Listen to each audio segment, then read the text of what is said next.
अब हम में से ज्यादातर लोग यह सोचते हैं कि इंडिया को एक ग्लोबल पावर बनाने के पीछे प्राइम मिनिस्टर नरेंद्र मोदी जी का हाथ है, लेकिन ये पूरा सच नहीं है। क्योंकि वर्ल्ड स्टेज पर अगर इंडिया को पहचान दिलाने में सबसे इम्पोर्टेंट रोल अगर किसी ने प्ले किया है तो वो है foreign minister doctor S Jaishankar ji. लेकिन दोस्तों, अगर आप जयशंकर जी को कोई नेता समझ रहे हैं ना, तो जरा रुकिएगा, क्योंकि गवर्नमेंट की सबसे हाई प्रोफाइल मिनिस्ट्री उन्हें सिर्फ और सिर्फ उनके काबिलियत के दम पर सौंपी गई है। इसीलिए तो उन्हें आपने इससे पहले कभी भी किसी पॉलिटिकल पार्टी के साथ में काम करते हुए नहीं देखा होगा। और हाँ, क्या आपको पता है हमारे पड़ोसी मुल्क पाकिस्तान और चाइना भी इनकी रिस्पेक्ट करते हैं? लेकिन ऐसा क्यों, सब कुछ डिटेल में जानेंगे आज के इस वीडियो में। अब दोस्तों, वैसे तो सुब्रमण्यम जयशंकर जी की फैमिली तमिलनाडु से बिलोंग करती थी, लेकिन काम के सिलसिले में उन्हें दिल्ली शिफ्ट होना पड़ा और वहीं दिल्ली में ही 9 जनवरी 1955 को उनका जन्म हुआ था। बड़े होकर जयशंकर जी ने JNU से इंटरनेशनल रिलेशंस और न्यूक्लियर डिप्लोमेसी में MA, MPhil और PhD किया और ये डिग्रीज उनके और भारत के लिए आगे चलकर बहुत काम आई।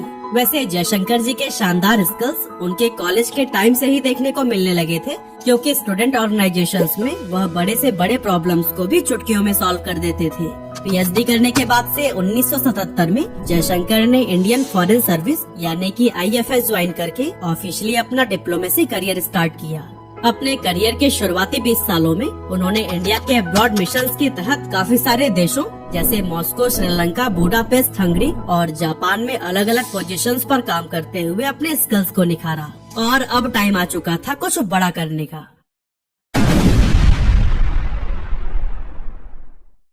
जयशंकर जी 2004 से 2007 तक वाशिंगटन DC में भारत के राजदूत के तौर पर काम करते हुए इंडिया और US के बीच civil nuclear agreement successfully sign करवाने में बहुत बड़ी भूमिका निभाई, जो कि भारत के लिए एक बड़ी अचीवमेंट थी। लेकिन यह काम इतना आसान नहीं था, इसके पीछे जयशंकर जी को काफी पापड़ बेलने पड़े थे। एक्चुअली बात यह है कि उस टाइम पर US नॉन प्रोलिफरेशन पॉलिसी यानी कि न्यूक्लियर वेपन का डिस्ट्रीब्यूशन कंट्रोल करने वाली पॉलिसी को स्ट्रिक्टली फॉलो करता था। लेकिन इंडिया ने 1974 और 1998 में बिना NPT साइन किए ही इस पॉलिसी के अगेंस्ट जाकर न्यूक्लियर टेस्ट कंडक्ट किए थे, जो कि इनके नियमों का उल्लंघन था।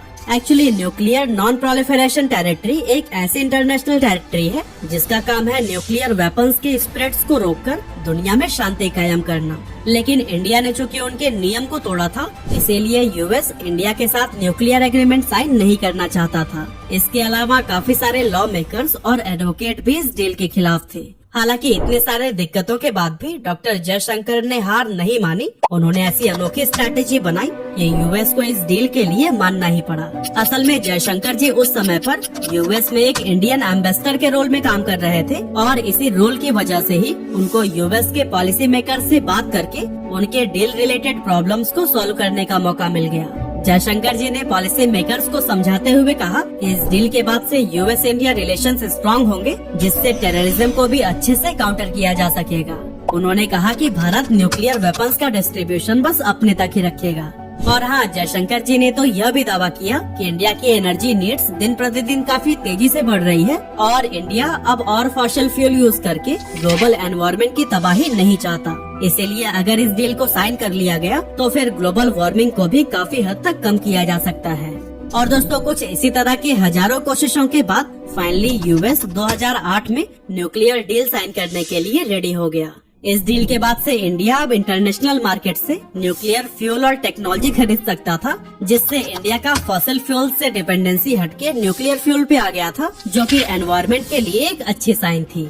इस बड़ी जीत के बाद उनका पोस्टिंग सिंगापुर में हो गया, जहां जयशंकर जी ने अगले 2 सालों तक एज अ हाई कमिश्नर काम किया। इसके बाद 2009 से 2013 तक जयशंकर जी चाइना में भारतीय एम्बेसडर के तौर पर काम करने लगे और अपने इन 4 साल के कार्यकाल के दौरान उन्होंने इंडिया चाइना बॉर्डर इश्यूज को सॉल्व करने में कई महत्वपूर्ण भूमिका निभाई।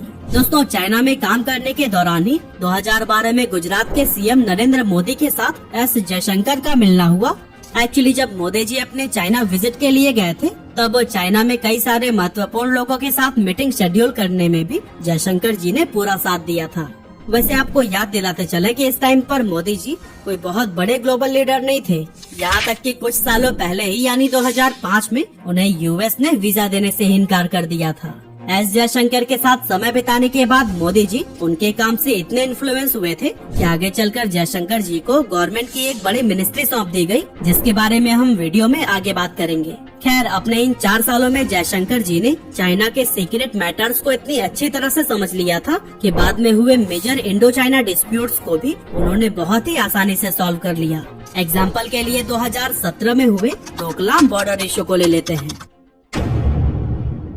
एक्चुअली 2017 में चाइना डोकलाम रीजन में रोड बनाना चाहता था, लेकिन इंडियन आर्मी ने इस कंस्ट्रक्शन को होने से रोक दिया था, और वो इसलिए क्योंकि डोकलाम एरिया एक ट्राई जंक्शन एरिया है, यानी कि यहाँ इंडिया, भूटान और चाइना के बॉर्डर हैं। और एक बार उस पर चाइना ने अगर रोड बना लिया तो इसमें भूटान का कुछ टेरिटरी चाइना के कब्जे में तो हो ही जाता, साथ ही साथ इंडिया के सिलीगुड़ी कॉरिडोर, जिसको इंडिया का चिकन स्नेक भी कहते हैं, उस पर हमेशा खतरा मंडराते रहता।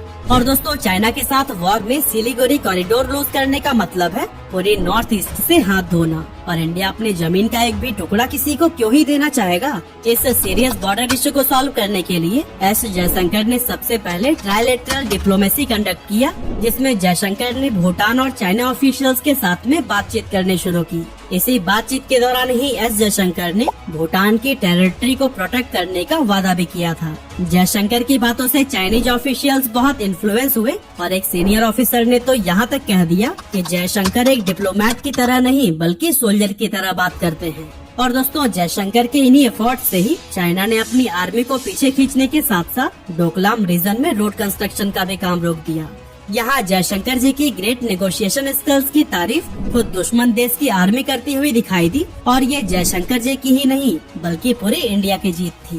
खैर, जैसा कि हम जानते ही हैं कि कुत्ते की पूंछ 1000 सालों तक एक सीधी पाइप में रखने के बाद भी टेढ़ी की टेढ़ी ही रहती है, वैसे ही कुत्ते की पूंछ की तरह ही चाइना भी अपने हरकतों से बाज नहीं आता। चाइना ने फिर से 2020 में एक वायलेंट बॉर्डर इशू कर दिया, जिसको हम लद्दाख बॉर्डर टेंशन के नाम से जानते हैं।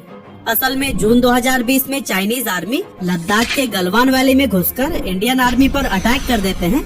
यहाँ पर इंडिया और चाइना के बीच में वायलेंट बैटल हुआ, जिसमें दोनों साइड्स के काफी सारे सोल्जर्स की मौत हुई। इस बॉर्डर इशू को सॉल्व करने के लिए फिर से जयशंकर आगे आते हैं, और इस बार जयशंकर जी ने बॉर्डर टेंशंस को कम करने के लिए डायरेक्टली चाइना के फॉरेन मिनिस्टर वांग यी से बात की, और साथ ही चाइना से 5 पॉइंट एग्रीमेंट भी साइन करवाया, जिसमें साफ साफ लिखा था कि चाइना अभी तक हुए सभी Indo China agreement and protocols को मानेगा, और फिर कभी भी अगर बॉर्डर टेंशन हुई तो उसे बातचीत से सॉल्व करेगा, न कि अटैक से। जयशंकर जी यही नहीं रुके, उन्होंने इस मुद्दे को इंटरनेशनल फोरम्स में भी उठाया, और इंटरनेशनल सपोर्ट से इस टेंशन को कम करने में हेल्प मिला। और दोस्तों, जयशंकर जी के इन्हीं प्रयासों की वजह से ही 2021 में चाइना ने LAC के पास से अपनी आर्मी को पीछे खींच लिया था। अब दोस्तों, अगर थोड़ा पीछे आए तो 2014 में इंडिया के जनरल इलेक्शन में बीजेपी मेजोरिटी से जीत जाती है, और नरेंद्र मोदी इंडिया के प्राइम मिनिस्टर बनते हैं। अब जैसा कि हमने आपको पहले भी बताया कि डॉक्टर जयशंकर मोदी जी की नजरों में चढ़ गए थे, इसीलिए अब प्राइम मिनिस्टर बनने के बाद मोदी जी ने जयशंकर को यूएस से इंडिया बुला लिया। भारत बुलाकर जयशंकर को अगले 2 सालों के लिए फॉरेन सेक्रेटरी का पोस्ट दिया गया, और फिर उनके अच्छे काम को देखते हुए उनका यह टेन्योर 1 साल और बढ़ा दिया गया।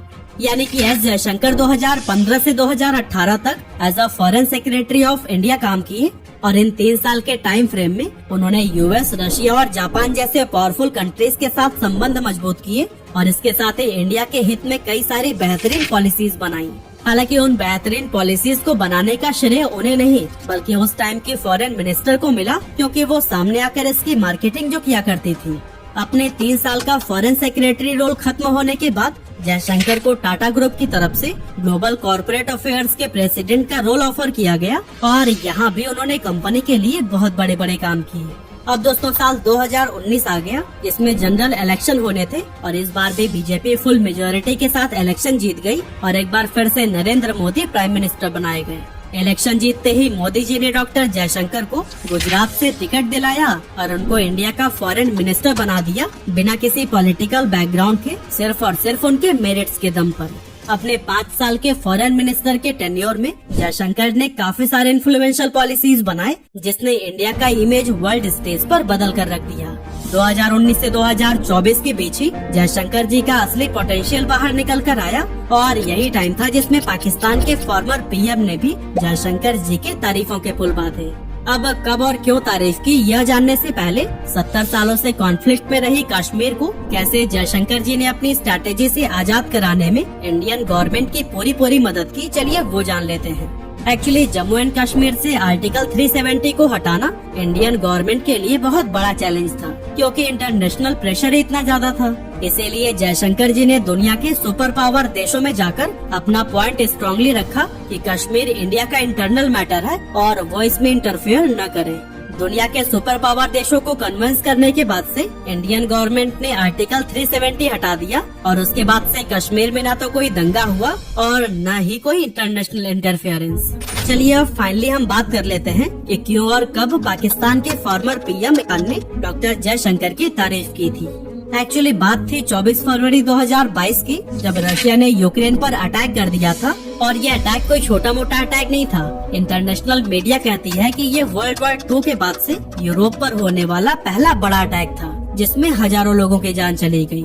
रशिया के इस बिहेवियर को देखते हुए यूएस ने रशिया पर कई सारे सैंक्शंस यानी कि प्रतिबंध लगा दिया। आसान शब्दों में कहा जाए तो रशिया के साथ कोई भी देश बिजनेस नहीं कर सकता था और जो देश करेगा उससे भी यूएस के संबंध खराब हो जाते। यूएस के इस डिसीजन से दुनिया में ऑयल का प्राइस आसमान छूने लगा, क्योंकि रशिया दुनिया में ऑयल का सबसे बड़ा एक्सपोर्टर है। अब जैसा कि आप जानते हैं कि कई सारी चीजें डायरेक्टली और इनडायरेक्टली ऑयल पर ही डिपेंडेंट होती हैं, इसीलिए ऑयल का प्राइस बढ़ने के साथ ही दुनिया में इन्फ्लेशन यानी कि महंगाई भी बढ़ने लगी। और भारत में इसी बढ़ती महंगाई को रोकने के लिए इंडिया ने स्मार्ट कदम उठाया, जिसमें डॉक्टर जयशंकर का बड़ा हाथ था। जैसे कि इंडिया ने रशिया यूक्रेन कॉन्फ्लिक्ट में किसी का भी साइड न लेने का चूज किया, जिसकी वजह से इंडिया रशिया और वेस्टर्न वर्ल्ड से अपनी अच्छी रिलेशन को मेंटेन कर पाया। इतना ही नहीं, जब यूएस रशिया के अगेंस्ट रेजोल्यूशन पास कर रहा था तब भी इंडिया ने वोट नहीं डाला, जो कि बाद में जाकर इंडिया का समझदारी वाला डिप्लोमेसी अप्रोच साबित हुआ। इसके साथ ही जयशंकर के द्वारा बनाई गई ऑपरेशन गंगा के तहत इंडिया ने सक्सेसफुली 22,500 से भी ज्यादा इंडियन सिटीजन्स को यूक्रेन से निकाला और कुछ पाकिस्तानी स्टूडेंट्स को भी रेस्क्यू किया। इसके अलावा इंडिया ने न्यूट्रल स्टैंड लेने के बावजूद भी यूक्रेन में मेडिकल सप्लाईज और एसेंशियल गुड्स भी सप्लाई किया और ये दिखाता है कि इंडिया में मानवता अभी भी जिंदा है। खैर, यूएस के रशिया पर सैंक्शंस लगने के बाद भी इंडिया ने रशिया से ऑयल खरीदना बंद नहीं किया और फिर जब वेस्टर्न कंट्रीज ने इंडिया से इस पर सफाई मांगी तो फिर आगे से डॉक्टर जयशंकर ने उनको समझाते हुए कहा कि इंडिया की ह्यूज पॉपुलेशन को सस्ते ऑयल की जरूरत है, जिसकी वजह से और भी कई सारी चीजें सस्ती होंगी और इंडिया में इन्फ्लेशन कंट्रोल में रहेगा। और दोस्तों, इस इवेंट के कुछ समय के बाद जयशंकर ने मीडिया इंटरेक्शन के दौरान एक ऐसा आइकॉनिक बयान दिया जिससे पूरे यूरोपीय देशों को सांप सूंघ गया। आप खुद ही देखो और सुन लीजिए। Europe has to grow out of the mindset that Europe's problems are the world's problems, but the world's problems are not Europe's problems. इस वीडियो के कुछ ही महीनों बाद इमरान खान ने भी जयशंकर के इस बयान की तारीफ की। सुना, मैं जिनको समझ नहीं आया मैं समझाऊं। ये फॉरेन मिनिस्टर को उन्होंने कहा कि रूस से तेल ना खरीदो। उसने आगे से कहा तुम कौन होते हो मैं कहने वाले, यूरोप खरीद रहा है तेल उनसे, हमारे लोगों की जरूरत है, हम खरीदेंगे। ये होता है आजाद मुल्क। और दोस्तों, कुछ ऐसे ही एस जयशंकर ने अपने 5 सालों के विदेश मंत्री के रोल में बड़ी बड़ी पॉलिसीज बनाकर भारत को वर्ल्ड स्टेज पर एक नई पहचान दिलाई और इसी वजह से आज वो भारत के सबसे महान फॉरेन मिनिस्टर बन पाए हैं। इसीलिए मोदी जी के तीसरे कार्यकाल में भी उन्हें सेम पोस्ट दिया गया है। अब देखना ही होगा कि आगे एस जयशंकर जी क्या क्या कमाल दिखाते हैं। वैसे चाणक्य ने एक बहुत बड़ी बात कही थी कि जब भी कोई राजा वॉर जीते तो पूरा श्रेय राजा को जाता है, लेकिन जीत के पीछे असल हाथ राजा के मंत्रियों का होता है। इसीलिए राजा के साथ इनको भी बराबर का श्रेय और सम्मान मिलना चाहिए। और दोस्तों, इन्हीं लाइन्स ने ही मुझे एस जयशंकर के लाइफ को आप लोगों के सामने लाने के लिए मोटिवेट किया।